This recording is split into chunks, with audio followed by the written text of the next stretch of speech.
Hi hello ಎಲ್ಲರೂ ಹೇಗಿದ್ದೀರಾ? ಎಲ್ಲರೂ ಕೂಡ ಚೆನ್ನಾಗಿದ್ದೀರಾ ಅಂದ್ಕೊಂಡಿದ್ದೀನಿ. ನಾನು ಕೂಡ ಚೆನ್ನಾಗಿದ್ದೀನಿ. ಇವತ್ತಿನ ವಿಚಾರ ಎಲ್ರಿಗೂ ಗೊತ್ತಾಗಿದೆ. ತಮ್ಮೇಲೆ ನೋಡ್ದಂಗೆ 1000 ಸಬ್ಸ್ಕ್ರೈಬರ್ನ ಹೇಗೆಲ್ಲ ಮಾಡ್ಕೋಬೇಕು ಅನ್ನೋ ವಿಚಾರದ ಬಗ್ಗೆ ಸಿಂಪಲ್ ನನಗೆ ತಿಳಿದಂತಹ ಒಂದು ವಿಷಯಗಳನ್ನ ಪಾಯಿಂಟ್ಸ್ ಮಾಡಿ ನಿಮಗೆ ಹೇಳ್ತೀನಿ. ಯಾಕೆಂದರೆ ಒಂದು ಯೂಟ್ಯೂಬ್ ಚಾನಲ್ ಅಂತ ಓಪನ್ ಮಾಡಿದಾಗ ನಮಗೆ ಮೇಯ್ನಾಗಿ ಫಸ್ಟು ಬರೋದು ಸಬ್ಸ್ಕ್ರೈಬರ್ ಅಲ್ವಾ? ಸಬ್ಸ್ಕ್ರೈಬರ್ ಅನ್ನೋರು ಒಂದು ನಮ್ಮ ಯೂಟ್ಯೂಬ್ ಚಾನಲ್ಗೆ ಡೈಮಂಡಿಂಗ್ದಾಗೆ, ಓಕೆನಾ? ಸೊ ತುಂಬಾ ಇಂಪಾರ್ಟೆಂಟ್. ನಮ್ಮ ಚಾನಲ್ ಗ್ರೋ ಆಗಬೇಕು. ನಮ್ಮ ಯೂಟ್ಯೂಬ್ ಚಾನಲ್ಲು ಸಬ್ಸ್ಕ್ರೈಬ್ ಇಲ್ಲ ಅಂದರೆ ನಮ್ಮ ಚಾನಲ್ಗೆ ಯಾವುದೇ ರೀತಿ ಉಪಯೋಗ ಇಲ್ಲ. ಸೊ ಓಕೆ, ಹಾಗಾಗಿ ಮೇಯ್ನಾಗಿ ಫಸ್ಟಿನೇದು ನಾನು ವಿಚಾರ ತೊಗೊಂಡಿರೋದೇ ಸಬ್ಸ್ಕ್ರೈಬರ್. 1000 ಸಬ್ಸ್ಕ್ರೈಬರ್ ಅಂದರೆ ರೂಲ್ಸ್ ಪ್ರಕಾರ, ಯೂಟ್ಯೂಬ್ ರೂಲ್ಸ್ ಆ್ಯಂಡ್ ರೆಗ್ಯುಲೇಷನ್ಸ್ ಪ್ರಕಾರ 1000 ಸಬ್ಸ್ಕ್ರೈಬರ್ 4000 ವಾಚ್ ಅವರ್ ಆಗಬೇಕಲ್ವಾ? ಸೊ ಆವಾಗ ನಮ್ಮ ಚಾನಲ್ ಮಾನಿಟೈಸೇಷನ್ ಆಗಿ ಅರ್ನಿಂಗ್ ಮಾಡೋದಕ್ಕೆ ರೆಡಿ ಆಗುತ್ತೆ. ಓಕೆ, ಅರ್ನಿಂಗ್ ಮಾಡಬೇಕು ಅಂದರೆ 4000 ವಾಚ್ ಅವರ್, 1000 ಸಬ್ಸ್ಕ್ರೈಬರ್, ಓಕೆನಾ? ಎಲ್ರಿಗೂ ಗೊತ್ತೇ ಇರೋದು. ಇನ್ನು ವಿಚಾರ ಬಂದರೆ 1000 ಸಬ್ಸ್ಕ್ರೈಬರ್ ಹೇಗೆ ಮಾಡೋದು ಅನ್ನೋದು ಹೊಸ ಯೂಟ್ಯೂಬರ್ಸ್ಗೆ ತುಂಬಾ ಕನ್ಫ್ಯೂಸಲ್ಲಿ ಇರ್ತೀರ.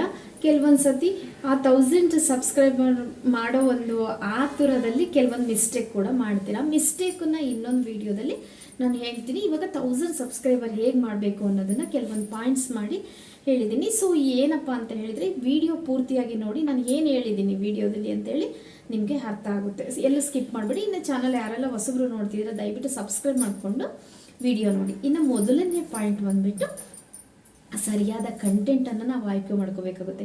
ಒಂದು ಯೂಟ್ಯೂಬ್ ಚಾನಲ್ ಓಪನ್ ಮಾಡಿದ್ರಿ, ಎಲ್ಲ ಆಯಿತು. ಇನ್ನು ಯಾವ ಕಂಟೆಂಟು ಉಪಯೋಗ ಅಂದರೆ ಮೀನ್ಸ್ ಜನರಿಗೆ ಯಾವ್ದು ಇಷ್ಟ ಆಗುತ್ತೆ, ಆಮೇಲೆ ಜನರಿಗೆ ಅನ್ನೋದಕ್ಕಿಂತ ನಿಮಗೆ ಯಾವುದು, ನಿಮ್ಮಲ್ಲಿ ಯಾವುದು ಅಂದರೆ ನಿಮಗೆ ಯಾವುದ್ರ ಒಂದು ಆಸಕ್ತಿ ಇದೆ, ನಿಮಗೆ ಯಾವ ವಿಚಾರದ ಬಗ್ಗೆ ತುಂಬ ಗೊತ್ತಿದೆ, ಆ ವಿಚಾರದ ಬಗ್ಗೆ ನೀವು ವಿಡಿಯೋ ಮಾಡಬೇಕಾಗುತ್ತೆ. ಗೊತ್ತಿಲ್ಲದನ್ನೆಲ್ಲ ತೊಗೊಂಬಂದು ವಿಡಿಯೋ ಮಾಡೋಕ್ಕೆ ಹೋಗ್ಬಿಡಿ.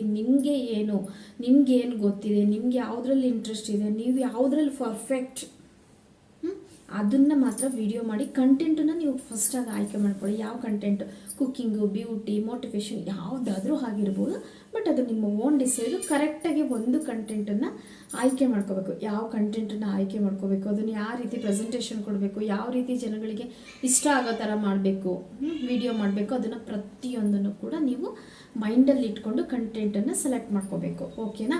ಇದು ಒಂದು ಪಾಯಿಂಟು. ಇನ್ನು ಎರಡನೇ ವಿಚಾರಕ್ಕೆ ಬಂದರೆ ಪ್ರೇಕ್ಷಕರಿಗೆ ಅಂದರೆ ಸಬ್ಸ್ಕ್ರೈಬರ್ಗೆ ಉಪಯೋಗ ಆಗೋಂತಹ ವಿಡಿಯೋ ಮಾಡಬೇಕು. ಕೆಲವೊಬ್ಬರು ಅನ್ನೆಸೆಸರಿ ವೀಡಿಯೋಸ್ಗಳು ಮಾಡ್ತಾರೆ, ಅದು ಏನೋ ಅವಶ್ಯಕತೆನೇ ಇರಲ್ಲ, ಆ ರೀತಿ ವೀಡಿಯೋಗಳೆಲ್ಲ ಮಾಡ್ತಾರೆ. ಆ ರೀತಿ ವಿಡಿಯೋ ಮಾಡೋದಕ್ಕಿಂತ ನನ್ನ ಟಿಪ್ಸ್ ಏನಪ್ಪ ಅಂತ ಹೇಳಿದರೆ, ಜನಗಳಿಗೆ ಯಾವುದು ಇಷ್ಟ, ಎಜುಕೇಷನ್ ಬಗ್ಗೆ ಆಗಿರ್ಬೋದು, ಬ್ಯೂಟಿ, ಕುಕ್ಕಿಂಗು, ಸುಮಾರಷ್ಟಿದಾವೆ, ಎಲ್ಲನೂ ಜನರಿಗೆ ಉಪಯೋಗ.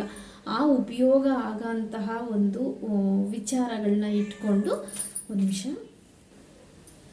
ಯಾವುದು ಇನ್ಫಾರ್ಮೇಷನ್ ವಿಡಿಯೋ, ಇದರಿಂದ ನಾನು ಏನೋ ಒಂದು ವಿಡಿಯೋ ಮಾಡ್ತಾ ಇದ್ದೀನಿ ಅಂದರೆ ಅದು ಯೂಸ್ ಆಗಬೇಕು ಸಬ್ಸ್ಕ್ರೈಬರ್ಗಾಗಲಿ ಜನರಿಗಾಗಲಿ. ಜನರಿಗೆ ಇಷ್ಟ ಆದರೆ ಅವ್ರ ಸಬ್ಸ್ಕ್ರೈಬರ್ ಆಟೋಮೆಟಿಕಲಿ ಆಗೇ ಆಗ್ತಾರಲ್ವ. ಸೊ ಅದನ್ನು ಮೈಂಡಲ್ಲಿ ಇಟ್ಕೊಂಡು ಉಪಯೋಗ ಆಗೋಂತಹ ವಿಡಿಯೋಗಳನ್ನೇ ನಾವು ಆದಷ್ಟು ಮಾಡಬೇಕಾಗುತ್ತೆ.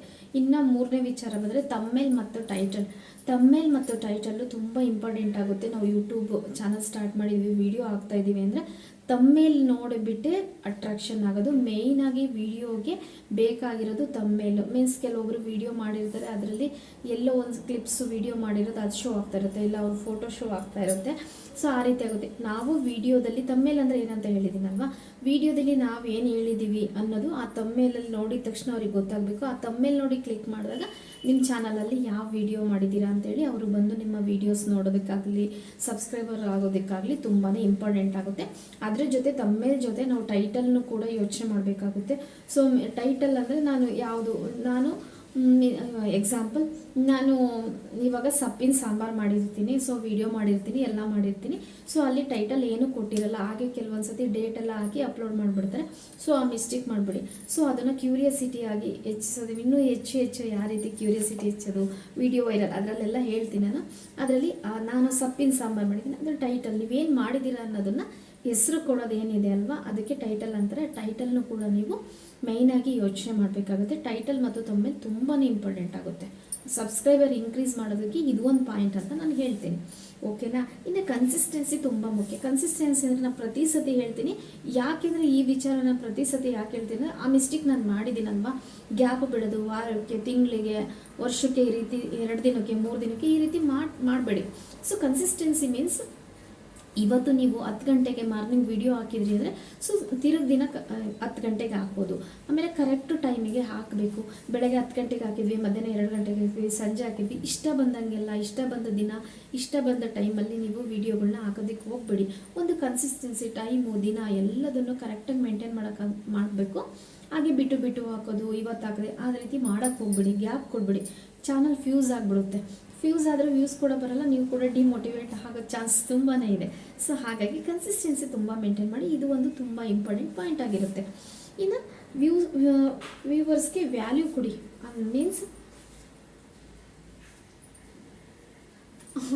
ಸಾರಿ ಅಂದರೆ ನಿಮ್ಮ ವಿಡಿಯೋ ಯಾರು ನೋಡ್ತಾ ಇದ್ದಾರಲ್ವ ಅವರಿಗೆ ನೀವು ರೆಸ್ಪೆಕ್ಟ್ ಕೊಡಬೇಕಾಗುತ್ತೆ, ವ್ಯಾಲ್ಯೂ ಕೊಡಬೇಕಾಗುತ್ತೆ.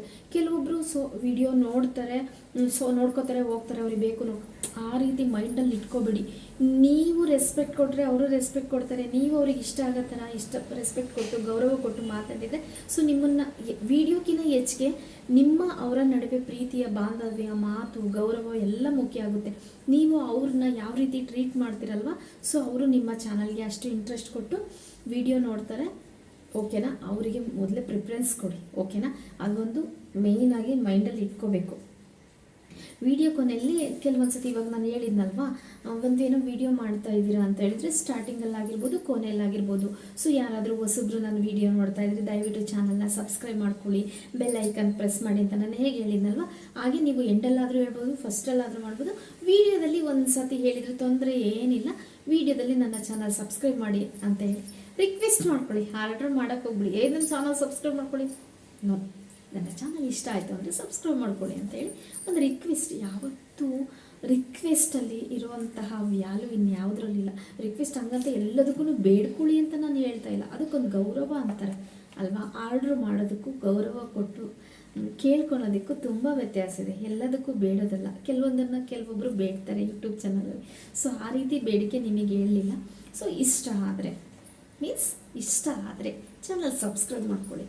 ಇದನ್ನು ನಾವು ವಿಡಿಯೋದಲ್ಲಿ ಮೆನ್ಷನ್ ಮಾಡಬೇಕಾಗುತ್ತೆ. ಇನ್ನೊಂದು ವಿಚಾರ ಬಂದರೆ ಶಾರ್ಟ್ಸ್ ಆ್ಯಂಡ್ ಲಾಂಗ್ ವಿಡಿಯೋ ಯಾವ್ದು ಹಾಕಬೇಕು. ಶಾರ್ಟ್ಸ್ ವಿಡಿಯೋನೂ ಹಾಕಿ, ಲಾಂಗ್ ವಿಡಿಯೋನೂ ಹಾಕಿ. ಇನ್ನು ಹೊಸಬ್ರು ಯೂಟ್ಯೂಬರ್ಸು ಏನು ಮಾಡ್ತಾರೆ ಅಂದರೆ, ನಂಗೆ 1.5 ವರ್ಷದಿಂದ ಗೊತ್ತಿರೋದ್ರಿಂದ ಸ್ವಲ್ಪ ಇತ್ತೀಚೆಗೆ ಬರೋ ಹೊಸ ಯೂಟ್ಯೂಬರ್ಸ್ ಕೇಳ್ತೀನಿ. ಅವ್ರು ಏನು ಮಿಸ್ಟೇಕ್ ಮಾಡ್ತಾರೆ ಅಂದರೆ, ಶಾರ್ಟ್ಸ್ ಏನಾದರೂ ಹಾಕ್ತಾಯಿದ್ರೆ ಶಾರ್ಟ್ಸ್ ಅಷ್ಟೇ ಹಾಕ್ತಾರೆ. ಸೊ ಲಾಂಗ್ ವಿಡಿಯೋ ಇರಲ್ಲ. ಅದು ಮುಂದೆ ಪ್ರಾಬ್ಲಮ್ ಆಗುತ್ತೆ ಅಂತಲ್ಲ, ಅದಕ್ಕೆ ಇಷ್ಟು ವ್ಯೂಸ್ ಇದ್ದರೆ ಶಾರ್ಟ್ಸ್ ಮಾನಿಟೈಸೇಷನ್ ಎಲ್ಲದಕ್ಕೂ ರೂಲ್ಸ್ ಇದೆ ಯೂಟ್ಯೂಬಲ್ಲಿ. ಸೊ ನೀವು ಒಂದು ಮಾಡ್ತಾ ಇದ್ದೀರಂದರೆ ಶಾರ್ಟ್ಸ್ ಕೂಡ ಅಷ್ಟೇ ಇಂಪಾರ್ಟೆಂಟ್ ಆಗುತ್ತೆ, ಲಾಂಗ್ ವಿಡಿಯೋ ಕೂಡ ಅಷ್ಟೇ ಇಂಪಾರ್ಟೆಂಟ್ ಆಗುತ್ತೆ. ಎರಡನ್ನೂ ಮೈಂಡಲ್ಲಿ ಇಟ್ಕೊಂಡು ಎರಡನ್ನೂ ಕನ್ಸಿಸ್ಟೆನ್ಸಿಯಾಗಿ ಮೇಂಟೈನ್ ಮಾಡಿ ಎರಡನ್ನೂ ಹಾಕಬೇಕಾಗುತ್ತೆ, ಓಕೆನಾ. ಎರಡನ್ನೂ ಯಾಕೆ ಹಾಕಬೇಕು ಅಂತ ಹೇಳ್ತೀನಿ. ಶಾರ್ಟ್ಸ್ ಜಾಸ್ತಿ ಹಾಕಿದಷ್ಟು ರೀಚ್ ಆಗುತ್ತೆ, ಮೀನ್ಸ್ ರೆಕಮೆಂಡ್ ಮಾಡುತ್ತೆ ಯೂಟ್ಯೂಬು. ಶಾರ್ಟ್ಸ್ ಜಾಸ್ತಿ ಹಾಕಿದರೆ ಆವಾಗ ಸಬ್ಸ್ಕ್ರೈಬರು ಆಟೋಮೆಟಿಕಲಿ ಶಾರ್ಟ್ಸಿಂದ ಬಂದೇ ಬರ್ತಾರೆ. ಹಾಗಾಗಿ ಶಾರ್ಟ್ಸ್ ಹೆಚ್ಚಿಗೆ ಹಾಕಿ ಅಂತ ಹೇಳ್ತೀನಿ. ಹಾಗೆಯೇ ಶಾರ್ಟ್ಸ್ ಹಾಕಿದ್ರು ಕೆಲವೊಬ್ಬರು ಸಬ್ಸ್ಕ್ರೈಬರ್ ಬರ್ತಾರೆ, ಶಾರ್ಟ್ಸ್ ವೀಡಿಯೋ ಹಾಕಿದರೆ ಸಬ್ಸ್ಕ್ರೈಬರ್ ಬರ್ತಾರೆ ಅಂತೇಳಿ ಸುಮಾರಷ್ಟು ಶಾರ್ಟ್ಸ್ ವೀಡಿಯೋನೇ ಹಾಕ್ತಾ ಇರ್ತಾರೆ. ಬಟ್ ಲಾಂಗ್ ವೀಡಿಯೋ ಕಡೆ ಅಷ್ಟೊಂದು ಇಂಟ್ರೆಸ್ಟೇ ತೋರಿಸ್ತಾ ಇರಲ್ಲ. ದಯವಿಟ್ಟು ಆ ತಪ್ಪು ಮಾಡಬೇಡಿ. ಶಾರ್ಟ್ಸ್ ವೀಡಿಯೋ ನೋಡೋರು ಲಾಂಗ್ ವೀಡಿಯೋನ ನೋಡೋದಕ್ಕೆ ತುಂಬಾ ಇಷ್ಟಪಡ್ತಾರೆ. ಎರಡೂ ವೀಡಿಯೋ ಕಡೆ ಕಾನ್ಸಂಟ್ರೇಷನ್ ಮೇನ್ ಇಂಪಾರ್ಟೆಂಟ್. ಇದು ಒಂದು ಕೂಡ ಪಾಯಿಂಟ್ ಆಗುತ್ತೆ. ತಾಳ್ಮೆ ಇರಲಿ, ಓಕೆನಾ. ಮೇಯ್ನಾಗಿ ಇನ್ನು ಒಂದು ಯೂಟ್ಯೂಬ್ ಚಾನಲ್ ಓಪನ್ ಮಾಡಿದ್ದೀವಿ ಅಂದ ತಕ್ಷಣ, ಇವತ್ತು ಚಾನಲ್ ಓಪನ್ ಮಾಡಿದ್ವಿ, ನಾಳೆ 100 ಸಬ್ಸ್ಕ್ರೈಬರ್ ಬೇಕು, ನಾಡಿದ್ದು 1000 ಸಬ್ಸ್ಕ್ರೈಬರ್ ಬೇಕು. ಈ ಮೆಂಟಾಲಿಟಿಯಿಂದ ಹೊರಗೆ ಬನ್ನಿ. ಸೊ ತಾಳ್ಮೆ ಮುಖ್ಯ ತುಂಬಾ. ಈ ಯೂಟ್ಯೂಬ್ ಅಂದರೆ ನಾವು ಜೀವನದಲ್ಲಿ ಏನು ಕಲ್ತಿರ್ತೀನೋ ಇಲ್ವೋ ಗೊತ್ತಿಲ್ಲ. ಸೊ ನನಗೆ ಯೂಟ್ಯೂಬಿಂದ ಫಸ್ಟಿಗೆ ಕಲ್ತಿದ್ದು ತಾಳ್ಮೆ. ಸೊ ತಾಳ್ಮೆ ಮೇಯ್ನಾಗಿ ಇಂಪಾರ್ಟೆಂಟ್ ಆಗುತ್ತೆ. ಇಲ್ಲಿ ಅರ್ಜೆಂಟ್ ಮಾಡಿದರೆ ಏನನ್ನೂ ಅಚೀವ್ ಮಾಡೋಕ್ಕಾಗೋದಿಲ್ಲ. ಯಾಕೆಂದರೆ ಯೂಟ್ಯೂಬ್ಗಾಗಲಿ ಹೊರಗಿನ ಜನಕ್ಕಾಗಲಿ ನಮ್ಮ ಸುತ್ತಮುತ್ತಲ ನಾವು ಯಾರು ಅನ್ನೋದು ಗೊತ್ತು. ನಮ್ಮನ್ನು ಸಡನ್ನಾಗಿ ಜಡ್ಜ್ ಮಾಡ್ತಾರೆ, ತಪ್ಪಾಗಿ ಜಡ್ಜ್ ಮಾಡ್ತಾರೆ, ಸರಿಯಾಗಿ ಜಡ್ಜ್ ಮಾಡ್ತಾರೆ. ಆದರೆ ಯೂಟ್ಯೂಬ್ ಅಂದರೆ ನಮಗೆ ಒಂದು ಹೊಸ ಪ್ರಪಂಚ ಅಲ್ವಾ. ಆ ಹೊಸ ಪ್ರಪಂಚದಲ್ಲಿ ಹೊಸ ಜನಗಳು ನಮಗೆ ಪರಿಚಯ ಆಗಬೇಕಾಗುತ್ತೆ. ಸೊ ಹೊಸ ಜನಗಳು ನಮಗೆ ಪರಿಚಯ ಆಗಬೇಕು ಅಂತ ಹೇಳಿದರೆ ನಾವು ತಾಳ್ಮೆಯಿಂದ ಇರಬೇಕು. ನಮ್ಮ ಬಗ್ಗೆ ಅವ್ರಿಗೆ ಗೊತ್ತಾಗಬೇಕು, ನಮ್ಮ ಬಗ್ಗೆ ನಂಬಿಕೆ ಬರಬೇಕು, ನಾವು ಇಷ್ಟ ಆಗಬೇಕು, ನಮ್ಮ ವಿಡಿಯೋ ಇಷ್ಟ ಆಗಬೇಕು, ನಮ್ಮ ಚಾನಲ್ ಇಷ್ಟ ಆಗಬೇಕು ಅಂದರೆ ನಾವು ಮೇಯ್ನಾಗಿ ತಾಳ್ಮೆಯಿಂದ ಇರಬೇಕಾಗುತ್ತೆ. ಸೊ ಆ ತಾಳ್ಮೆನ ನಾವು ಮೇಯ್ನಾಗಿ ಯೂಟ್ಯೂಬಿಗಲ್ಲಿ ಬಳಸ್ಕೋಬೇಕು, ತಾಳ್ಮೆಯಿಂದ ಇರಬೇಕು. ಅಯ್ಯೋ ನಾನಿವತ್ತು ಸಬ್ಸ್ಕ್ರೈಬರ್ ಬರಲಿಲ್ಲ, ಸೊ ನಾನು ಮಾಡೋಣ ಬೇಡೋ, ಆ ರೀತಿ ಎಲ್ಲ ತುಂಬಾ ಇಂಪಾರ್ಟೆಂಟು. ನೀವು ಎಷ್ಟು ಚೆನ್ನಾಗಿ ವೀಡಿಯೋ ಮಾಡ್ತೀರಾ, ಎಷ್ಟು ಚೆನ್ನಾಗಿ ಯೂಟ್ಯೂಬಲ್ಲಿ ವರ್ಕ್ ಮಾಡ್ತೀರಾ, ಕಂಟೆಂಟ್ ಕೊಡ್ತೀರಾ, ಈ ಪಾಯಿಂಟ್ಸ್ ಎಲ್ಲ ಹೇಳಿದ್ನಲ್ಲ ಅದನ್ನು ಯಾವ ರೀತಿ ನೀವು ಅಂದರೆ ಸಾಲ್ವ್ ಮಾಡ್ಕೊತಾ ಆಗಿರ್ಬೋದು, ಪ್ರಾಬ್ಲಮ್ ಸರಿ ಮಾಡ್ಕೊತಾ ಆಗಿರ್ಬೋದು, ತಪ್ಪನ್ನು ಸರಿ ಮಾಡ್ಕೊತಾ ಆಗಿರ್ಬೋದು, ಏನನ್ನೆಲ್ಲ ನೀವು ಫಾಲೋ ಮಾಡ್ತಾ ಹೋಗ್ತಿರಲ್ಲ ಅದು ರಿಟರ್ನು. ಅದರಿಂದ ಎಕ್ಸ್ಪೆಕ್ಟೇಷನ್ ಇಟ್ಕೊಳ್ಳಿ, ಓವರ್ ಎಕ್ಸ್ಪೆಕ್ಟೇಷನ್ ಬೇಡ, ನಿಧಾನ ತಾಳ್ಮೆಯಿಂದ ಎಲ್ಲದನ್ನು ಫೇಸ್ ಮಾಡಿ. ಇನ್ನೊಂದು ಬಂದುಬಿಟ್ಟು ಡಿಮೋಟಿವೇಷನ್. ಸೊ ನಾನು ಪ್ರತಿಯೊಂದು ವೀಡಿಯೋದಲ್ಲೇ ಹೇಳ್ತೀನಿ, ದಯವಿಟ್ಟು ಡಿಮೋಟಿವೇಟ್ ಅಂತೂ ಆಗೋಕ್ಕೆ ಹೋಗಬೇಡಿ. ಲೈಫಲ್ಲಾದರೂ ಅಷ್ಟೇ, ಯೂಟ್ಯೂಬಲ್ಲಾದರೂ ಅಷ್ಟೇ. ತಾಳ್ಮೆ ಅಂತ ತೊಗೊಂಡ್ರೆ ಅಚೀವ್ ಅನ್ನೋದು ನೀವು ಸಾಧನೆ ಅನ್ನೋದು ಮಾಡೇ ಮಾಡ್ತೀರ. ನೀವು ಕಲೆ ಎಲ್ಲರನ್ನು ಕೈ ಬೀಸಿ ಕರೆಯುತ್ತಂತೆ, ಆದರೆ ಒಬ್ಬರನ್ನೇ ಆಯ್ಕೆ ಮಾಡ್ಕೊಳುತ್ತಂತೆ. ಅದು ಯಾರಂದರೆ ತಾಳ್ಮೆಯಿಂದ ಯಾರು ಇರ್ತಾರೆ, ಎಫರ್ಟ್ ಯಾರು ಹಾಕ್ತಾರೆ, ಅದರಿಂದ ಯಾರು ಹಾರ್ಡ್ ವರ್ಕ್ ಮಾಡ್ತಾರಲ್ವ ಅದನ್ನು ಕಲೆ ಅನ್ನೋದು ಆಯ್ಕೆ ಮಾಡ್ಕೊಳುತ್ತೆ. ಸೊ ನಾನು ಇವತ್ತೊಂದು 10 ವೀಡಿಯೋ ಹಾಕಿದ್ದೀನಿ, 3 ತಿಂಗಳಾಯಿತು, 6 ತಿಂಗಳಾಯಿತು, ಏನೂ ವ್ಯೂಸ್ ಬರ್ತಾ ಇಲ್ಲ, ಯಾರೂ ನೋಡ್ತಾ ಇಲ್ಲ, ಸಬ್ಸ್ಕ್ರೈಬರ್ ಆಗ್ತಾ ಇಲ್ಲ. ಇದನ್ನೆಲ್ಲ ಮೈಂಡಿಂದ ಹೊರಗೆ ಹಾಕ್ಬಿಟ್ಟು ನೀವು ಯಾವುದೇ ಕಾರಣಕ್ಕೂ ನಿಲ್ಲಿಸ್ಬೇಡಿ. ಅಯ್ಯೋ ಮಾಡ್ತಾ ಇಲ್ಲ, ಇದನ್ನೆಲ್ಲ ಸುಮ್ಮನೆ ವೇಸ್ಟು. ಇವಾಗ ಕೆಲವೊಬ್ಬರು ಡಿಮೋಟಿವೇಟ್ ಆಗೋಕ್ಕೆ ಕಾರಣ ಇನ್ನೊಂದಿದೆ, ಅಯ್ಯೋ ಅದರಿಂದ ಏನು ಉಪಯೋಗ, ಹಾಗೆ ಹೀಗೆ ಏನು ಯೂಸು, ಹಂಗೆ ವೀಡಿಯೋ ಮಾಡ್ತೀವಿ, ಹಿಂಗೆ ಮಾಡಿ, ಅದನ್ನು ಬೇರೆ ವೀಡಿಯೋದಲ್ಲಿ ಹೇಳ್ತೀನಿ, ಎಲ್ಲ ಒಂದೇ ವೀಡಿಯೋದಲ್ಲಿ ಬೇಡ. ಸೊ ಯಾರೋ ಹೇಳಿದ್ರಿಂದ ಆಗಿರ್ಬೋದು, ಸಬ್ಸ್ಕ್ರೈಬ್ ಬಂದಿಲ್ಲ ಅಂತ ಆಗಿರ್ಬೋದು, ವಿಡಿಯೋ ವ್ಯೂಸ್ ಬರ್ತಿಲ್ಲ ಅಂತ ಆಗಿರ್ಬೋದು, ಏನೇ ರೀಸನ್ ಇರ್ಬೋದು, ದಯವಿಟ್ಟು ಡಿಮೋಟಿವೇಟ್ ಆಗಬೇಡಿ. ಒಂದು ಯೂಟ್ಯೂಬ್ ಜರ್ನಿಲಿ ಸಕ್ಸಸ್ ಕಾಣಬೇಕು ಅಂತ ಹೇಳಿದರೆ ತುಂಬಾ ಎಫರ್ಟ್ ಬೇಕಾಗುತ್ತೆ. ಅದನ್ನು ನಾವು ಮೈಂಡಲ್ಲಿ ಇಟ್ಕೊಂಡು ಡಿಮೋಟಿವೇಟ್ ಆಗಲಿಲ್ದಂಗೆ ನಾವು ಚಾನಲನ್ನು ಗ್ರೋ ಮಾಡ್ಕೋಬೇಕು, ಸಬ್ಸ್ಕ್ರೈಬರ್ಸ್ನ ಇಂಪ್ರೂವ್ ಮಾಡ್ಕೋಬೇಕು. ಸೊ ನಾನು ಅದಕ್ಕೋಸ್ಕರ ಹೇಳ್ತಾ ಇದ್ದೀನಿ. ಸೊ ಡಿಮೋಟಿವೇಟ್ ಆಗೋಕ್ಕೆ ಹೋಗ್ಬೇಡಿ. ಸೊ ಎಲ್ಲದಕ್ಕೂ ಟೈಮ್ ಬೇಕು, ಲೈಫಲ್ಲಾದರೂ ಅಷ್ಟೇ, ಎಲ್ಲಾದ್ರೂ ಅಷ್ಟೇ ಟೈಮ್ ಅನ್ನೋದು ಎಲ್ಲದಕ್ಕೂ ಕೊಡಬೇಕಾಗುತ್ತೆ. ಸಡನ್ನಾಗಿ ನಾನು ಯೂಟ್ಯೂಬ್ ಜರ್ನಿ ಸ್ಟಾರ್ಟ್ ಮಾಡಿದ್ದೀನಿ, ಸಬ್ಸ್ಕ್ರೈಬರ್ ಆಗಬೇಕು, ಯೂಟ್ಯೂಬ್ ವ್ಯೂಸ್ ಬರಬೇಕು, ನಾನು ಸಕ್ಸಸ್ ಆಗಬೇಕು ಅನ್ನೋದು ಮೈಂಡಲ್ಲಿ ಇಟ್ಕೋಬೇಡಿ. ತಾಳ್ಮೆಯಿಂದ ಹಾರ್ಡ್ ವರ್ಕ್ ಮಾಡಿ ಖಂಡಿತ ಸಕ್ಸಸ್ ಆಗೇ ಆಗ್ತೀರಾ.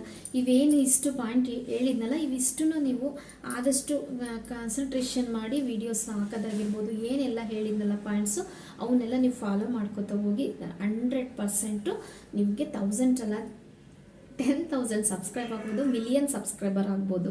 ಓಕೆನಾ? ಸೊ ಹಾಗಾಗಿ ನಾನು ಹೇಳಿದೆ, ಪ್ರತಿಯೊಂದು ಸಬ್ಸ್ಕ್ರೈಬರ್ಗೂ ಕೂಡ ಪ್ರತಿಯೊಬ್ಬರಿಗೂ ತುಂಬಾ ಇಂಪಾರ್ಟೆಂಟ್ ಆಗುತ್ತೆ. ಈ ಯೂಟ್ಯೂಬ್ ಜರ್ನಿ ಅಷ್ಟೊಂದು ಸುಲಭನೂ ಅಲ್ಲ, ಅಷ್ಟೊಂದು ಕಷ್ಟ ಅಲ್ಲ. ನಾವು ಇಷ್ಟಪಟ್ಟು ಮಾಡಿದ್ವಿ ಅಂದರೆ ಆಟೋಮೆಟಿಕಲಿ ಅದು ವರ್ಕು ಸಕ್ಸಸ್ ಆಗೇ ಆಗುತ್ತೆ ಅಂತ ಹೇಳ್ತೀನಿ. ಈ ವಿಡಿಯೋ ಕೂಡ ಏನನ್ನಿಸ್ತು ಅಂತೇಳಿ ದಯವಿಟ್ಟು ಕಮೆಂಟ್ ಬಾಕ್ಸಲ್ಲಿ ಕಮೆಂಟ್ ಹಾಕಿ. ಇಲ್ಲಿ ಏನಾದರೂ ಮಿಸ್ಟೇಕು, ತಪ್ಪಾಗಿ ಏನಾದರೂ ಮಾತಾಡಿದರೆ ಅದನ್ನು ಕೂಡ ಹೇಳಿ, ಯಾಕೆಂದರೆ ನನಗೆ ನೆಕ್ಸ್ಟ್ ವೀಡಿಯೋದಲ್ಲಿ ಸರಿ ಮಾಡ್ಕೊಳೋದಕ್ಕೆ ಸರಿಯಾಗುತ್ತೆ. ಇದರಲ್ಲೇನೋ ಬೇಜಾರಾಗೋ ಥರ ಏನಾದರೂ ಮಾತಾಡಿದರೆ ಅದನ್ನು ಕೂಡ ಮೆನ್ಷನ್ ಮಾಡಿ. ಇನ್ನು ವಿಡಿಯೋ ಇಷ್ಟ ಆದರೂ ಅಂದರೆ ಲೈಕ್ ಮಾಡಿ, ಶೇರ್ ಮಾಡಿ, ಯಾರಿಗಾದರೂ ಯೂಸ್ ಆಗ್ಬೋದು ಅಂತ ಅಷ್ಟೇ. ಓಕೆ, ಮತ್ತೆ ಇಂಟ್ರೆಸ್ಟಿಂಗ್ ವೀಡಿಯೋದಲ್ಲಿ ಮತ್ತೆ ಸಿಗ್ತೀನಿ ಅಂತ ಹೇಳ್ತಾ ಇವತ್ತಿಗೆ ಈ ವಿಡಿಯೋ ಇಲ್ಲಿಗೆ ಮುಗಿಸ್ತಾ ಇದ್ದೀನಿ. Thank you so much.